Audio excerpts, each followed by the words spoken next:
Félix García Morillón, ¿qué hay? Buenos días. Hola, hola, buenos días. ¿Qué tal Pues va, estás aquí estamos, andamos en este año nuevo? año nuevo, como todos los años, año nuevo por estas fechas. A ver, inmigración es un tema de los que nos propones que charlemos un poco y le contemos cosas a la gente. ¿Qué cosa le podemos contar? No sé si algo nuevo, algún punto de vista diferente. Bueno, no demasiado. Es decir, que al final eh, los temas de la inmigración se han convertido en temas muy extendidos por todo el mundo, ¿no? Con cantidad de migraciones realmente potentes, ¿no? Que tienen que ver además con políticas muy específicas de segregación, de separación, de explotación, etcétera, ¿no? Es decir, en primer lugar, en principio está todo el tema de las fronteras, ¿no? Al final, fronteras siempre que tienen algo de artificial y que favorecen la segregación y el control, ¿no? Eh, Fíjate, por ejemplo, en estos momentos Mm. en todos de hecho, pensamos en cada país o en diferentes sitios del mundo, pues tienen sus respectivas fronteras que provocan situaciones de violencia, de segregación, de conflicto en general, ¿no? Sin lograr resolver los problemas. En algunos casos, claro, nosotros solemos percibir las nuestras, pero los movimientos migratorios, los cambios de posición de las personas han existido siempre en principio, ¿no? Eh, Pongamos, por ejemplo, no sé, aquí tenemos conmigo el recuerdo nuestro, pero el caso de lo ocurrido en Cachemira, la ocupación genocida de Cachemira o el fascismo que hay en la India en estos momentos, esas contrainsurgencias desplazó al menos a 15 millones de personas a través de fronteras, como siempre las fronteras están mecánicamente bien trazadas, pero no responden a la realidad, ¿no? En los desplazamientos, expulsar a la gente de un sitio a otro, eh, se ha convertido en una práctica permanente que trabaja mucho la distinción entre ciudadano inmigrante, entre ciudadano de verdad. Hay gente que viene a trastornar o a ocupar posiciones que no les correspondan. Es una constante, ¿no? Hay una constante que justifica políticas de represión y políticas, bueno, el caso de la frontera que tenemos nosotros con el sur con nuestro sur, que realmente, como sabes, es una frontera no tanto con Marruecos, como una frontera contra el África subsahariana, ¿no? Mm. Es decir, son una manera de impedir que los subsaharianos accedan a Europa, en este caso a España, como el país que está más cerca de España, ¿no? Eh, entonces, esta necesidad de inmigrantes, de migraciones, de control, de crear fronteras con cuerpos policiales, lo que termina ocultando son políticas que tienen bastante de puro capitalismo explotador y puro racismo, ¿no? De segregación de países, ¿no? El desierto de Sonora y el desierto del Sáhara, por ejemplo, están llenos de tumbas de gente sin nombre, ¿no? Porque se deshidratan intentando llegar, bien sea casi Estados Unidos asfixiados en la parte trasera de camiones de carga, ¿no? O bien sea simplemente muertos de calor en el desierto, en el Cuerno de África, por ejemplo, en el desierto de Sonora y el del Sáhara. Los subsaharianos que vienen desde Sudán, que vienen desde el Chad o por ahí, que atraviesan el Sáhara, aquí solo vemos el final del proceso, del camino. Eh, es, es, es dramático, ¿no? Y lo cual no quita que además los desplazamientos, un dato interesante, es que muchos de los desplazamientos de poblaciones son internos, no se desplazan de un país a otro cruzando fronteras, como digo, que siempre tienen algo de artificial. Bueno, las fronteras es absolutamente artificial, se traza una línea porque hay que trazarla en el sitio correspondiente, lo cual no quita que luego puedas ir cambiando de un lado para otro hasta decidir. En Europa tenemos varios ejemplos de ciudades que han ido pasando de un país a otro durante siglos, ¿no? Porque las fronteras pues, son movibles, ¿no? Y entonces eso permite, claro,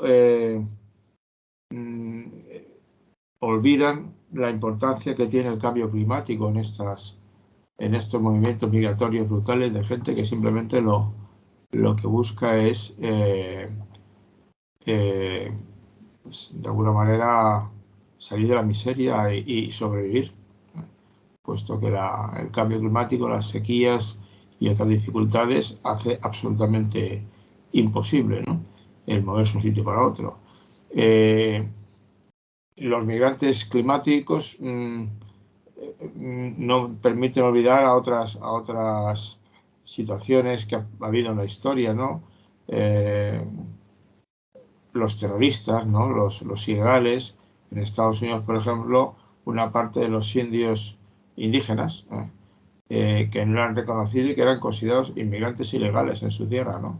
Los Cree, los Chippewa, los Yaquis, o los terroristas, por ejemplo, los 779, ¿no?, hombres y niños musulmanes que fueron encarcelados y muchos siguen todavía allí en Guantánamo, las leyes de Clinton, porque además siempre se acusa a algunos partidos, pero al final son todos,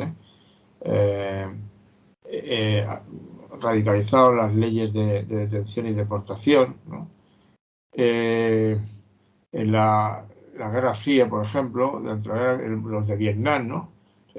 Fueron aceptados muchos en Estados Unidos durante la Guerra Fría, porque vivían de Vietnam, un país que estaba siendo también destrozado por Estados Unidos, mientras que los haitianos, que huían de uno de los países más miserables de la Tierra, y en condiciones más lamentables, y huían a Estados Unidos, esos sí eran detenidos y deportados, ¿no? Y luego eso, toda la política que se ha utilizado para criminalizar a los inmigrantes como los culpables. El Trump era un experto en eso, ¿no? Y Le Pen en Francia, y aquí Vox también hace algo de eso, ¿no?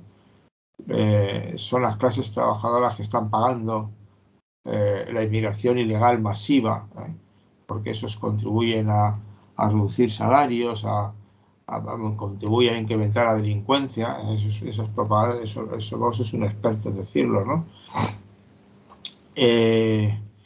Todo es un tinglado realmente patético, en el que al final lo que no hay es una política medianamente seria y solidaria en todas partes, ¿no?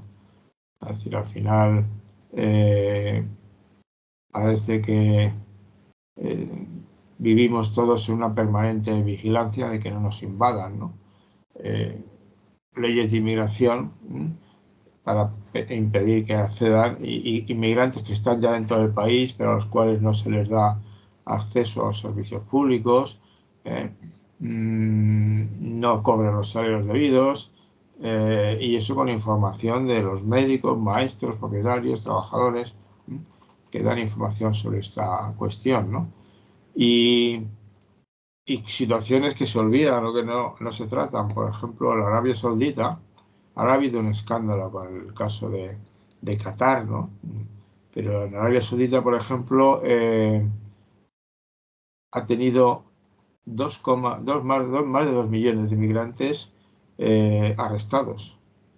Inmigrantes que huían de Yemen y de Etiopía, zonas del mundo que no acaban de encontrar la manera de salir, ¿no? Pues esto es son variantes de, al final no desaparecen las políticas coloniales, las políticas con cierto color racista, que segregan, en estos momentos ejemplos curiosos de una zona, Nauru, cerca de Australia, que en principio está bajo administración australiana y con control de las Naciones Unidas desde 1968, pero que ha sido devastada durante siglos por el colonialismo, que ha arramplado con todos sus recursos, y en este momento es un vertedero de refugiados de Australia, ¿no? Donde tiene a gente detenida, refugiada durante más de 20 años. Y la ayuda que Australia da a Nauru es casi la tercera parte de su Producto Interior Bruto. Es decir, zonas del mundo que son consideradas simplemente eso, lugares para guardar y preservar a una inmigración que en general, en la mayor parte de las situaciones que se dan, son gente que lo que busca es sobrevivir, ¿no? Y en eso estamos, ¿no? En eso estamos. Bueno, lo que has contado es un repaso a la situación de la inmigración geográficamente, política y socialmente en todo el mundo, ¿no? Sí, en todo el mundo, es en todo Todo el mundo. esto. Es decir, nosotros, claro, en la que nos fijamos en la nuestra, lógicamente cada uno es más sensible a la propia, ¿no? Pero vayas a donde vayas del mundo, hay esas situaciones, ¿no? Y con reproducción de políticas antiguas, ¿no? Eh, Europa, por ejemplo, está pagando, como tú sabes, los controles fronterizos de muchos países africanos, ¿no? No Sí, solamente el de Marruecos, ¿no? la frontera. Eh, y el Fondo de Ayuda para la Paz a África y el Fondo Fiduciario de Emergencia son fondos cuya función fundamentalmente no es tanto el apoyar que esos países logren una mejor situación, sino evitar eh, que haya movimientos migratorios, ¿no? Mm. O sea, en la Europa, como digo, financia vigilancia contra los migrantes y equipo militar y centro de detención en Túnez, en Níger, en Libia, en Malí, en Mauritania, en Ruanda y en Sudán. Esos son países a los que se les da dinero Sí, para que eviten que sus ciudadanas se vayan, vengan aquí, o se les da dinero disfrazado de ayuda económica para el desarrollo en su propio país. sí, puede ser, ¿no? Pero al final lo que es un nuevo modelo de, al mismo tiempo, permitir, tolerar o potenciar el acaparamiento de tierras imperialistas europeos, la extracción de recursos, la expansión militar en el continente, que todavía existe, y para eso, para garantizar, preservar la fortaleza europea. Es decir, la Unión Europea tiene algo, el conjunto de la Unión Europea incurre en prácticas, por otra parte, que son universales, de los míos y los de fuera, ¿no? Eh, Hay una coalición de organizaciones de la sociedad civil africana que describen como políticas de esas prácticas de ayudas y esa presencia indirecta o muy directa de Europa en zonas fronterizas de sus propios países, como unas prácticas como políticas de caza para migrantes que están creciendo en todas partes del continente africano, bajo el disfraz de estar luchando contra la migración irregular. Pero al final no es solamente evitar la inmigración, sino que es al final seguir reproduciendo situaciones de semi-esclavitud o parecido a la esclavitud o de dominación o de una división que nosotros la tiramos clara en su día, ¿no? Eh, es la idea de países eh, dominantes y dependientes.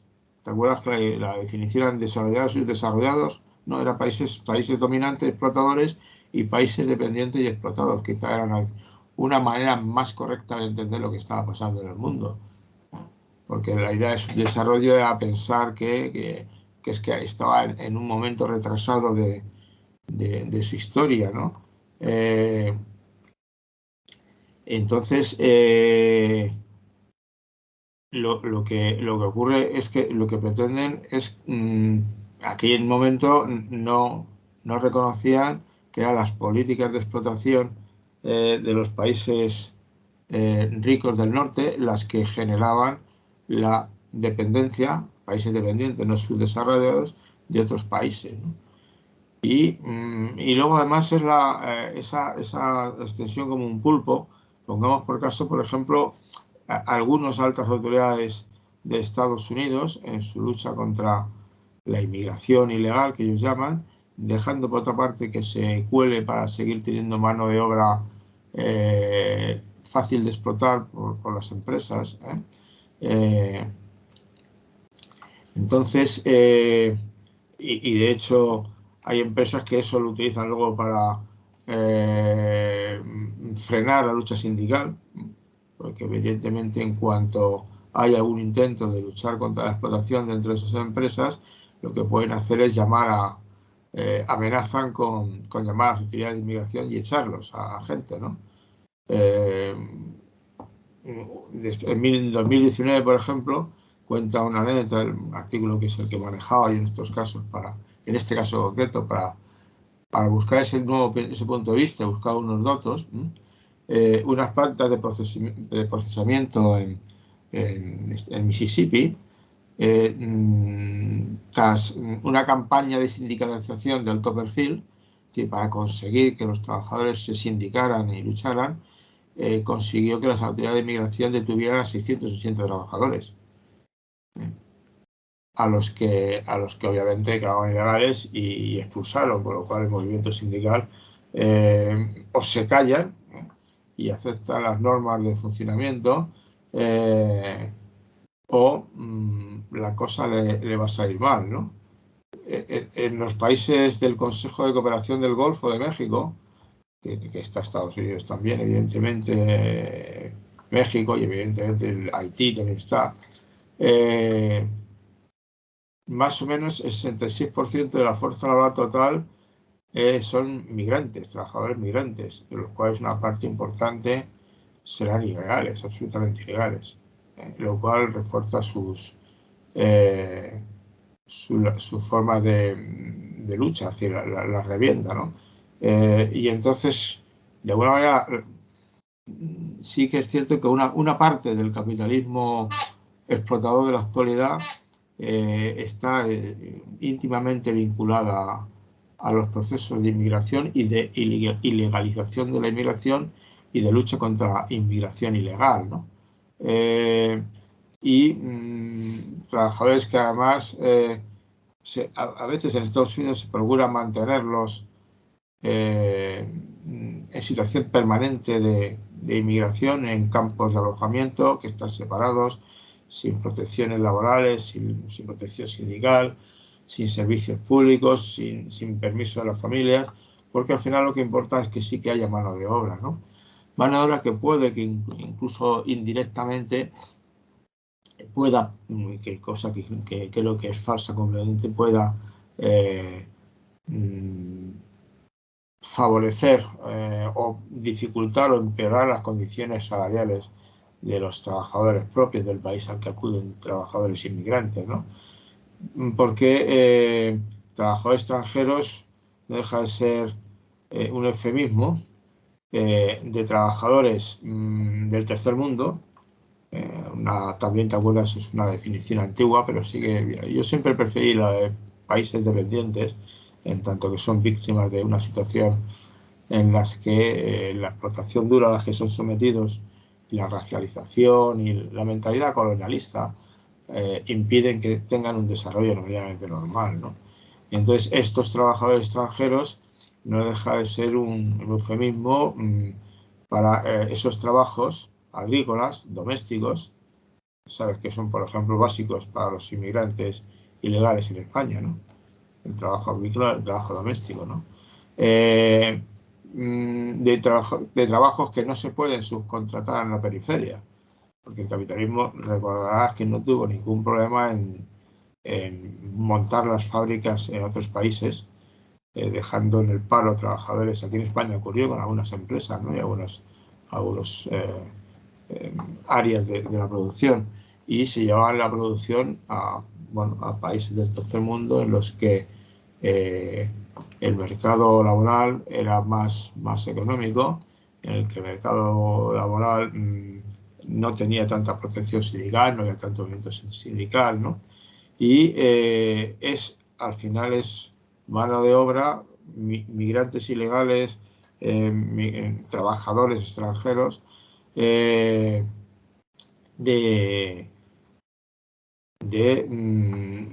seguir explotando a la gente, ¿no? Esta es la historia, ¿no? Yo creo que eso es el parte del cinismo de lo que ocurre en estos momentos, ¿no? Y las fronteras no es más que una excusa para justificar o para realizar políticas de separación y segregación, ¿no? Los ricos, obviamente, como suele pasar siempre, pueden tener una movilidad sin fronteras, pasan por todas las fronteras. El dinero también tampoco tiene fronteras, ¿no? Los expatriados tampoco tienen fronteras, problemas, que son los trabajadores de alto nivel, ¿no? En España hay unos cuantos expatriados que van a otros países en donde ganan más dinero, pero no son, ahí no son inmigrantes ilegales, nada, sino simplemente gente que con una buena situación, ¿no? Mientras que los pobres racializados, eso se mantiene siempre en la frontera, la criminalización, la legalización real, ¿no? Y las fronteras no dejan de ser, bueno, una variante en cierto sentido, y para el tema que estamos hablando, no dejan de ser como las vallas de una prisión. Es decir, son muros. Yo creo que el caso más claro, sobre todo, son las vallas que hay en Melilla, ¿no? O muy similares a las de cualquier cárcel, incluso más duras, ¿no? Más altas. Y ¿te acuerdas las tirolinas, estas historias que ponían, ¿no? Pero son iguales que las cárceles. Pero en este caso concreto, las cárceles para el otro lado, es decir, lo que se impide no es una valla para que no salgan de un sitio, sino es una valla para que no entren en un sitio. La prisión es en sí misma una frontera, y la frontera no deja de ser una prisión, ¿no? Entonces, las crisis fronterizas, la que tenemos, puedo volver siempre al ejemplo que más cercano que tenemos, que es el de Melilla, ¿no? Y el de Ceuta. Bueno, y si me apuras, están llegando en estos momentos, los vuelos han llegado a Mallorca, ¿no? A las Islas Baleares, e incluso a Almería, ¿no? Han llegado gente que está intentando, como sea, corriendo el alto riesgo de morir en el cementerio mediterráneo, pero son gente que intenta entrar en España, evidentemente, y todas las crisis fronterizas no son crisis de asimetría globalizada del capital y del poder, ¿no? En las que intervienen la raza, el sexo, la clase, el género, todo, ¿no? Que crea migración, restringe movilidad, y entonces la frontera se convierte en una manera de gestionar el ordenamiento social y laboral global, ¿no? Las unidades tácticas de la patrulla fronteriza de los Estados Unidos no solamente están en Estados Unidos, sino que van a ir a Guatemala a entrenar a las fuerzas locales, ¿no? Y van incluso a Portland a reprimir levantamientos de los negros. Las unidades tácticas de la patrulla fronteriza de Estados Unidos.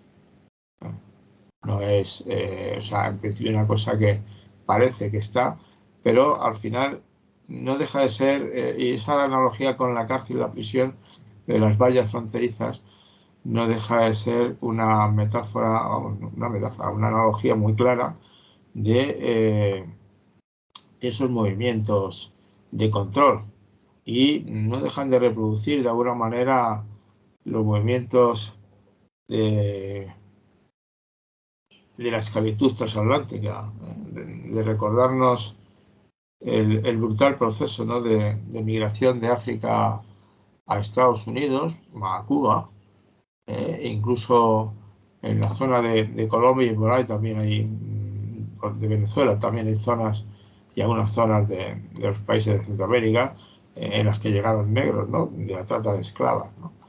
Entonces, esa es la forma, en el caso de Estados Unidos, de acorralar a pueblos indígenas en reservas, ¿no?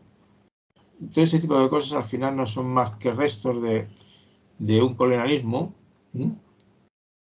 sino el reflejo de que el sueño de una verdadera descolonización y de una verdadera liberación e igualación de un mundo de países iguales, en pie de igualdad, no existe, no existe. Al final hay, pues, en la variante del capitalismo especulativo, globalizado, etcétera, son maneras de seguir controlando el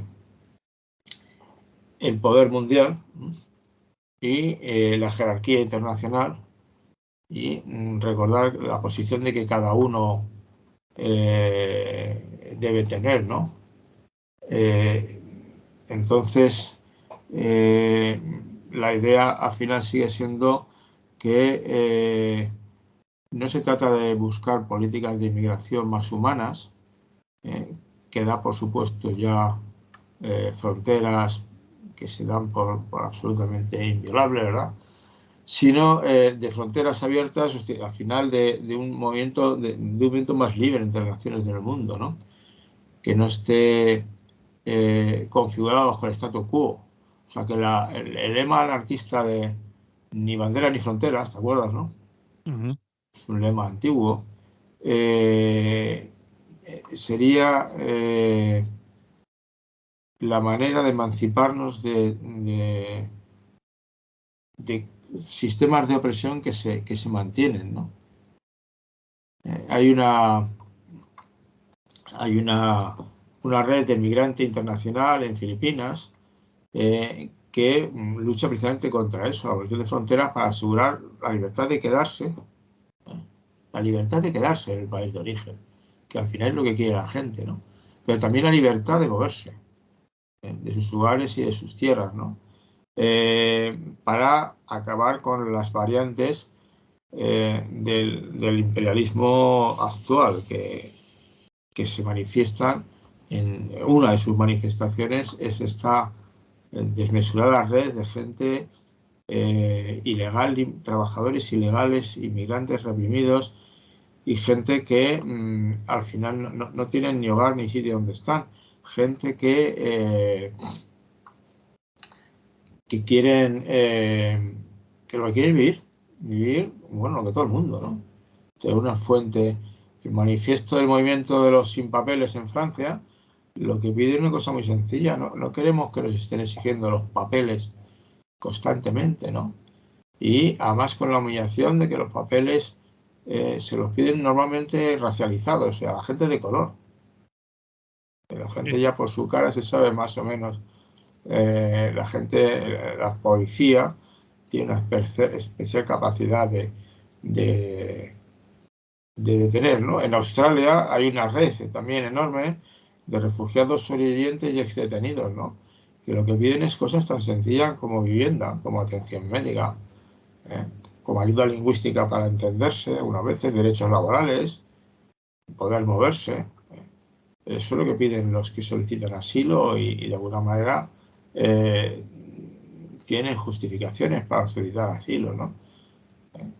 Entonces, todo este movimiento de inmigrantes que luchan de una manera desesperada por sobrevivir a circunstancias muy duras, yo a veces, tú pensarás a veces como yo, ¿no?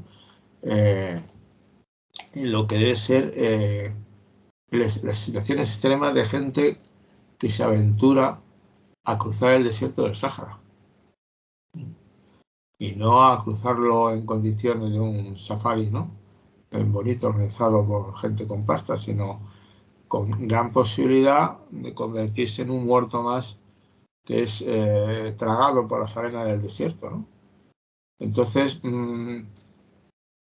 las migraciones no dejan de ser una expresión también de reparaciones de una redistribución descolonial, porque gran parte de la situación de miseria de la que esa gente procede tiene bastante que ver con un pasado colonial, ¿no?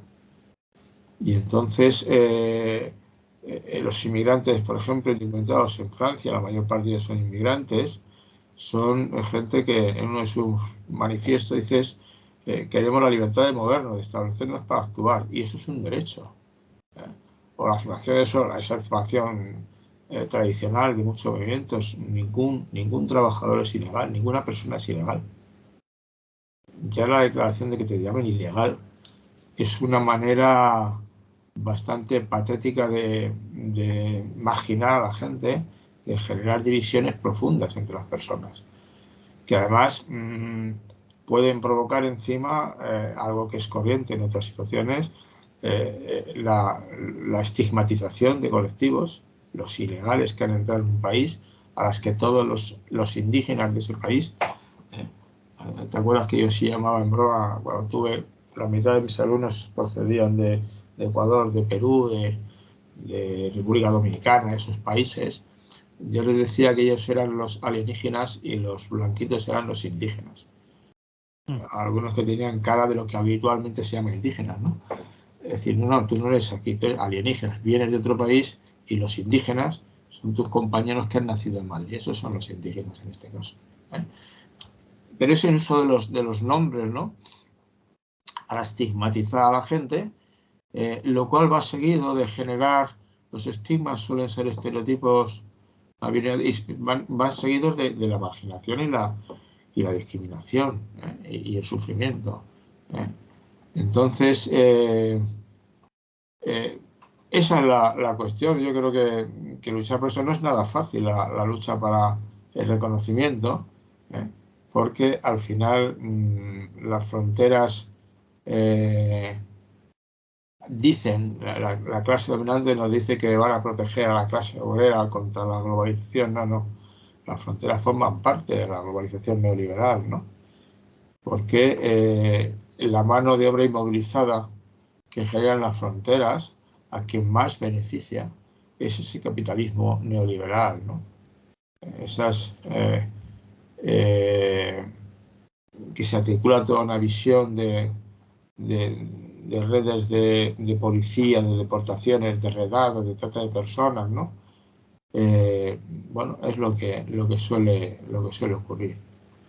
Y bueno, es uno de los campos de batalla en los que evidentemente por ejemplo, los sindicatos aquí en este país sí tienen cierta sensibilidad, pero yo me sospecho que es a veces más formal que real, ¿no?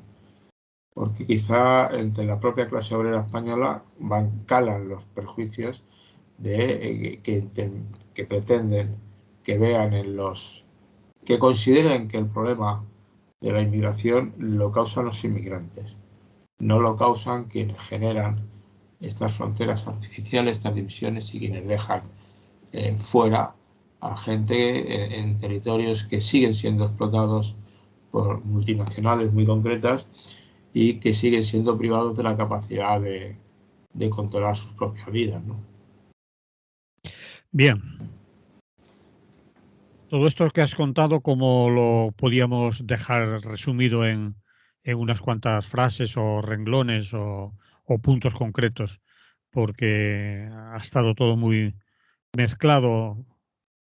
Bueno, el hilo conductor ha sido el mismo todo el rato, es decir, insistir que las fronteras es algo artificial, que las fronteras, en definitiva, lo que pretenden es controlar los movimientos de la clase obrera y de los trabajadores y permiten mantener ilegalizados a colectivos de mano de obra inmigrantes ilegales y generar políticas de represión y de control, fundamentalmente, mientras al mismo tiempo justifican la presencia de ayudas militares de control por parte de las tradicionales potencias coloniales en países en principio colonizados, ¿no? Te comentaba cómo Estados Unidos financia fuerzas de control de las migraciones en Irak y por ahí, y cómo España y la Unión Europea financia los controles de las fronteras en África, ¿no? Es decir, al final sigue siendo mantener una globalización que más lejos de superar o quitar las fronteras, solo la quitan la frontera para unas élites y para el dinero. Es decir, para los trabajadores las fronteras siguen existiendo, porque eso forma parte de los mecanismos de la globalización, de fomentar y de mantener situaciones de explotación seria, ¿no? Bien, pues con este resumen lo vamos a dejar porque queremos hablar de otro tema que también es bueno, recurrente últimamente en nuestro país.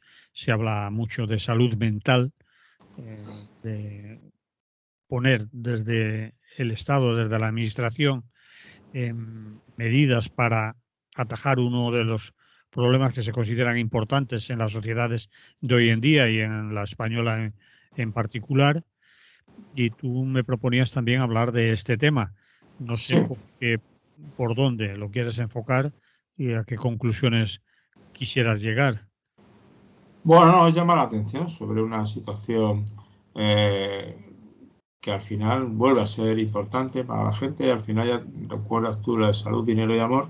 Sí, Quizá la anterior se refería a la parte del dinero, es decir, la parte del salario, la parte de la subsistencia económica, es quizá era su referente fundamental, pero esta segunda parte de la que tenía interés en hablar es la salud. Es decir, la salud es uno de los problemas serios de la situación actual, ¿no? Y es un aspecto concreto de la salud, ¿no? Sí, qué duda cabe que la salud y el bienestar, cosas que conceptos por otra parte que no son nada fáciles de definir y de controlar, pero una parte importante del mundo de la salud, en la que quería referirme yo, es en este momento la salud mental. sí, ¿Por qué? Porque en parte la salud mental es una de las que más deja claro cierta condición de fragilidad y vulnerabilidad de los seres humanos, ¿no? mm, La enfermedad siempre es la prueba ineludible, digamos, clarísima, de que somos vulnerables, finitos, que siempre estamos eh, en riesgo de caer enfermos y que hay enfermedades que suponen cambios importantes y radicales en nuestra vida, que deterioran nuestra calidad de vida, ¿no? Entonces, de estas, una de las importantes, como digo, es la salud mental, cuyas fronteras también son parcialmente difusas, ¿no? Son parcialmente difusas, pero afectan a mucha gente, ¿no? Y, de hecho, según un estudio reciente de las Naciones Unidas, que está bastante preocupada por los problemas de la salud mental, venía a decir que aproximadamente en esto sigue siendo, estoy buscando el dato en concreto, y el dato que más me ha impresionado a mí en esto, bueno, el dato concreto es que la salud mental, los enfermos mentales, la población que tiene enfermedad mental, ha crecido bastante en los últimos años, en los últimos decenios. Y ha crecido no solamente por la pandemia, que evidentemente la pandemia fue importante, ¿no? Para el crecimiento de la salud, de la enfermedad mental, o para el deterioro de la salud mental, la reciente pandemia, ¿no? Durante el primer año, por ejemplo, en el mundo, según la Organización de la Salud, el porcentaje de gente con con enfermedades mentales se incrementó un 25%. Eso estás hablando del periodo de la pandemia, ¿no? El periodo de la pandemia. Mm, ¿Eh? En los 2 años durante la pandemia, aumentó las tasas de crecimiento las tasas de trastornos de depresión y ansiedad, que son las dos enfermedades quizá más mentales más difundidas, aumentaron un 25% durante el primer año de la pandemia. Es decir, que se calcula la Organización Mundial de la Salud, salvo que se logren eh, enfoques de maneras de abordar la salud mental mejores de los que hay en estos momentos, Se calcula que puede llegar a haber 1.000 millones de personas que sufren algún tipo de trastorno mental. 1.000 millones es una cantidad notable para un conjunto de enfermedades. En el catálogo de enfermedades de la Organización Mundial de la Salud me parece que hay 99 bloques de enfermedades, y solamente de las mentales, de esos 99 tipos de bloques de enfermedades, es un catálogo muy amplio, riguroso, que pretende tener validez mundial, ¿no? Que todas las naciones lo admitan como manera de definir una enfermedad y medir las estadísticas del impacto. Pues ya te digo, aproximadamente hay 90 y tantas enfermedades, de las cuales solamente 10 grupos de enfermedades, de las cuales solamente 8 o 10 son el grupo de enfermedades relacionadas con la mente, ¿no? Entonces, que llegue a haber 1.000 millones de enfermos mentales me parece que es una cifra notable, ¿no? En el caso español, por ejemplo, también lo que ha sido en los últimos años importante es la situación de crecimiento de las enfermedades mentales entre niños y adolescentes. Colectivos que no solían padecer muchas de estas cuestiones, y entonces de pronto ha crecido. En este caso concreto sí que el crecimiento ha sido muy claro y muy diferente durante la pandemia. La pandemia ha dañado sensiblemente el equilibrio emocional, el equilibrio mental, la estabilidad emocional, lo que decía antes, la depresión y la ansiedad, estos síntomas que decía la OMS, la Organización Mundial de la Salud, que habían crecido. Estos síntomas obviamente han sido potenciados por los confinamientos, la falta de vida escolar y la propia situación de,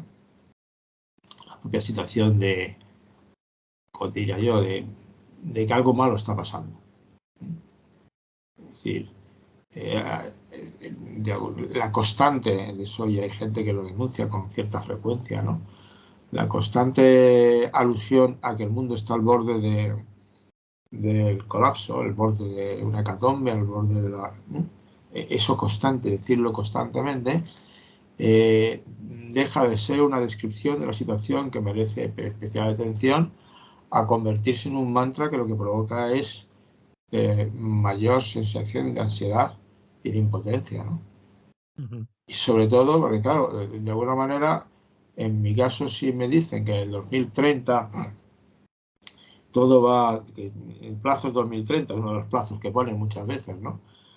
Pues, bueno, no tanto 2030, pero ya es mi parte final de la vida, ¿me explico? O sea, el agobio que me produce no es demasiado grave, incluso podría ser malévolamente decir, bueno, pues si me muero yo, que se mueran todos, ¿no? Y así me muero más tranquilo, no queda nadie. Sino que eso, para un niño de 10, 15 años, que ya tiene capacidad de comprender lo que significa una amenaza, lo que significa la palabra extinción y lo que puede significar la palabra muerte, ya tienen conciencia, van teniendo conciencia bastante clara del asunto, y los adolescentes sobre todo, pues lo que le están diciendo es que toda su vida va a vivir en una situación de desastre, para la que no hay salida. Entonces, ese mensaje, como dicen algunos, no es especialmente positivo. Pero eso sería parcialmente anecdótico. Entonces, como digo, sí que han crecido. Entre los adolescentes ha crecido, por ejemplo, el suicidio. Sí. Y el suicidio, estamos hablando de...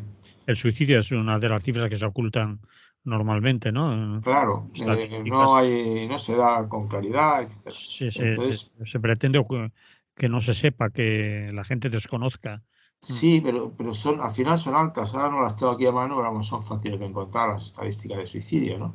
Al final las tienen que tener, porque cuando se dice la causa de la muerte de una persona, viene apuntada y entonces queda claro el dato, ¿no? Otra cosa es que no las publiquen, no les den publicidad, eso, o no las difunda, lo que tú quieras, ¿no?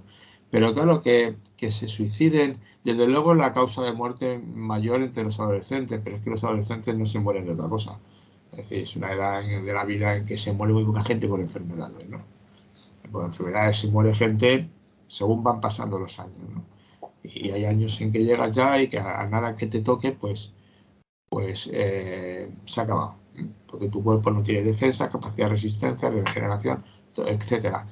Pero que los adolescentes, como digo, se han convertido en la primera causa de muerte y que esté aumentando porcentualmente, de una manera significativa. Porcentualmente, al final, ya digo, no me acuerdo, pero igual estás hablando de cifras de muertos de menos de 4 cifras, de 3 como mucho, 100, 100 y pico, 200, no me acuerdo ahora cuál era el dato, de adolescentes que se habían quitado la vida.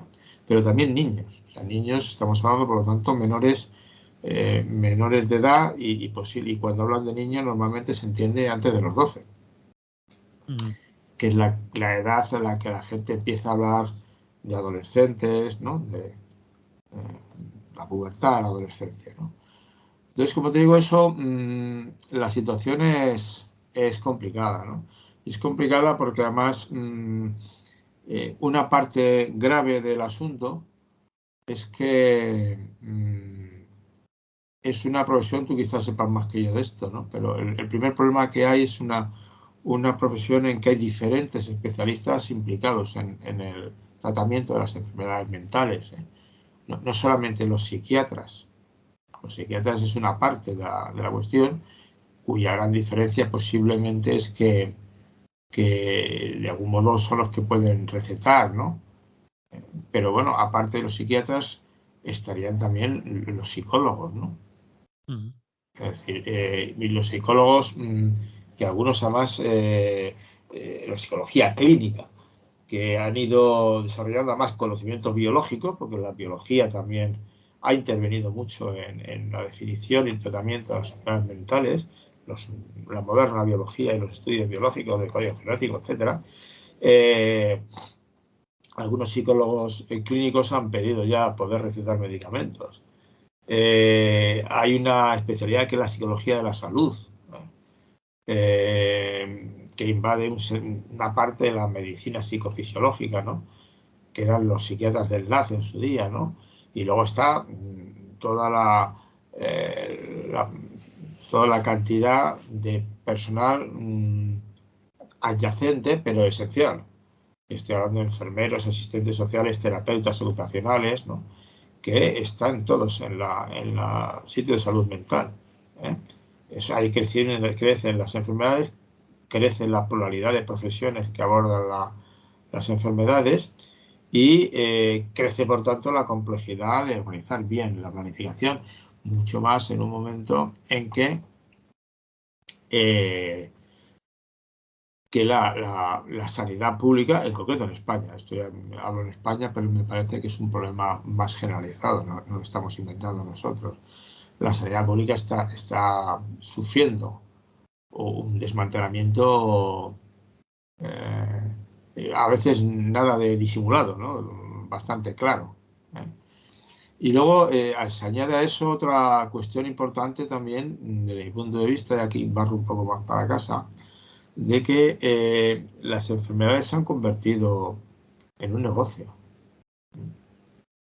Así es la cuestión.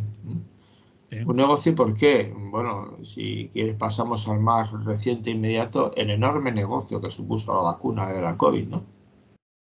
Bueno, pero no estamos hablando de ahora ya de enfermedad mental. No, pero digo la cuestión farmacológica en general, la Sí, industria de la farmacología. sí, Evidentemente, si hay algo que en este momento es otro dato fundamental, son las adicciones a psicofármacos, ¿no? sí. Eso ha crecido, Hay países, Estados Unidos es un no es ejemplo de nuestro, ello, donde el consumo de, de eh, ansiolíticos, sí, sí, sí, de de ansiolíticos, sí, antidepresivos, de sí, estimulantes. sí, Pues eso ha crecido de una forma desmesurada. Y ha crecido de una forma desmesurada, por otra parte también para mí, en lo cual hay muchas responsabilidades, ¿no? Por descontado, las multinacionales de la farmacéutica son grupos de presión muy poderosos y que logran que esos psicofármacos se distribuyan con facilidad absoluta. Si tú restringes el consumo del LSD y de la marihuana, no sé por qué no restringes mucho más el consumo de los ansiolíticos. Digo yo. Porque unos son legales y los otros ilegales. Unos ya tienen control de empresas y los otros Claro, a eso me refiero. Lo que pasa es que es un controlando. negocio no quieres. Me imagino que el día que se montaba un gran negocio de fabricación y venta de la marihuana, pues posiblemente eso favorecería rápidamente su legalización, ¿no? Pero lo que quiere decir que eso además está unido a una sociedad en la que una parte importante de esos ansiolíticos y esos psicofármacos son pastillas que en esa playa de personal que se dedica, sanitario, que se dedica a atender a las personas con enfermedades mentales, paramédicos que tienen no sé cuántos pacientes por hora, ¿verdad? Pues al final recetar pastillas es lo más rápido, ¿no? Porque las pastillas al final permiten, es como los analgésicos, permiten ocultar de alguna manera un problema. Sí. Pero no resolverlo. En todo caso, te hacen dependiente de las pastillas.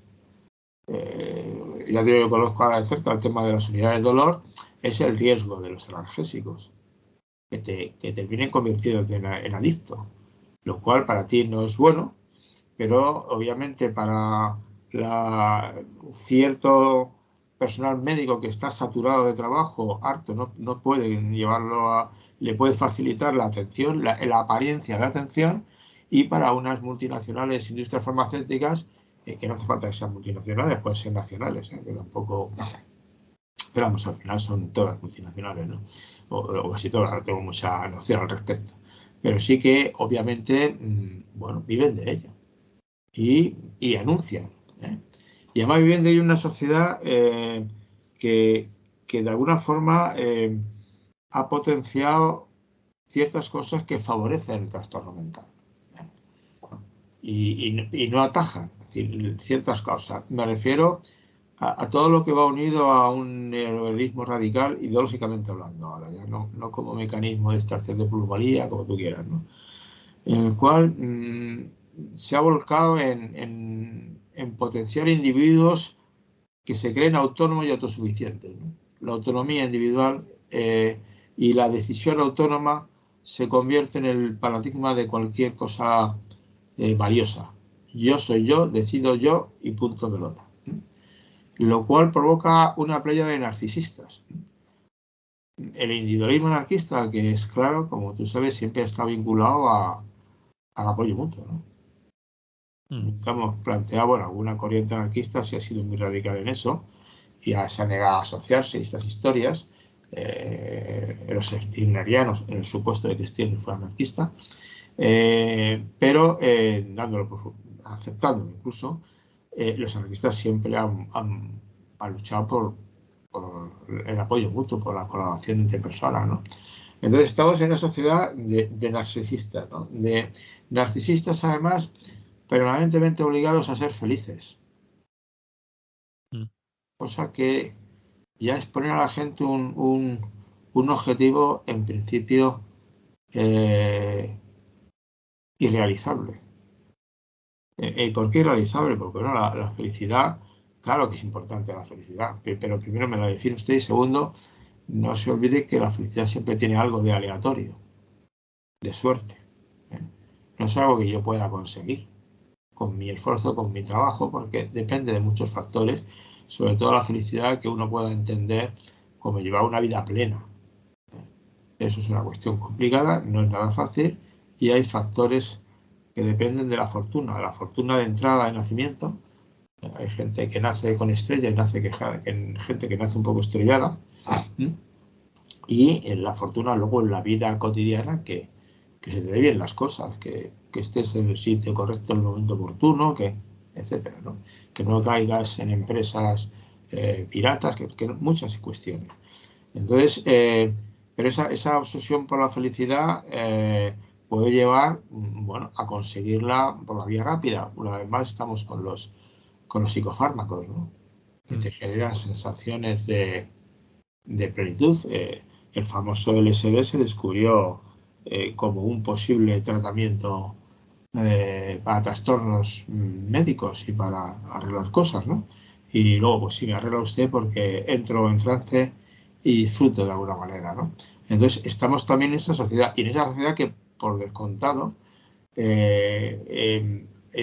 ha fomentado, provocado un crecimiento de la soledad, que sería, no lo he mencionado cuando he mencionado el crecimiento de las enfermedades mentales, pero se podría incluir, porque de alguna manera los seres humanos no hemos nacido para estar solos. Es decir, si hay algo importante en la vida del ser humano es la compañía estable y afectuosa. Es decir, una de las, aunque se puede hacer la lectura también muy negativa, pero no, uno de los factores que ha sostenido una familia a lo largo de siglos y a lo largo de civilizaciones y a lo ancho de civilizaciones es que la familia precisamente lo que pretende es generar un clima de relaciones controlables en las que hay apoyo mutuo en general y en las que de alguna forma la gente encuentra cierta estabilidad, comprensión, posibilidades de hablar, etc. Digo que no me meto ahora en la familia como infierno, que sería un tema que podríamos hablar. No lo hablamos ahora. El hecho es que hay muchos solitarios, es decir, es otra de las grandes. No se llama epidemia porque nadie puede llamar a la soledad enfermedad, aunque al final se puede etiquetar cualquier cosa, que es el primer paso para estigmatizar algún grupo, es considerar que lo que tiene es una enfermedad para luego ya empezar a generar estereotipos negativos, etc., ¿no? Pero en cualquier caso, la soledad sí que provoca, incrementa las enfermedades mentales, ¿no? Entonces, es una sociedad que no solamente que ha generado una situación curiosa en que al mismo tiempo que ha mejorado la calidad de vida en parámetros objetivos, de alimentación, de lugar de vida, de acceso al agua, a muchas cosas, ¿no? Es una sociedad que ha generado bastante soledad, bastante fragmentación, bastante incapacidad a veces de mantener lazos sociales. Y eso para la salud mental es altamente negativo. Bien, pues lo vamos a dejar aquí, Félix. Muy bien. Pues nada. Nos oímos la semana que viene, si no ha pasado nada. Muy Y bien.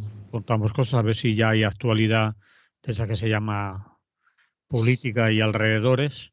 Y Bueno, la podemos. actualidad hay siempre, política de redes siempre hay, ¿eh? No, bueno, Pero pero bueno, ahora es en que a veces hay que teoría. hablar de cosas que no son las actualidades inmediatas. Bueno, ya veremos. Ya En cualquier veremos. caso, nos despedimos y quedamos para la semana que viene. ¿De acuerdo?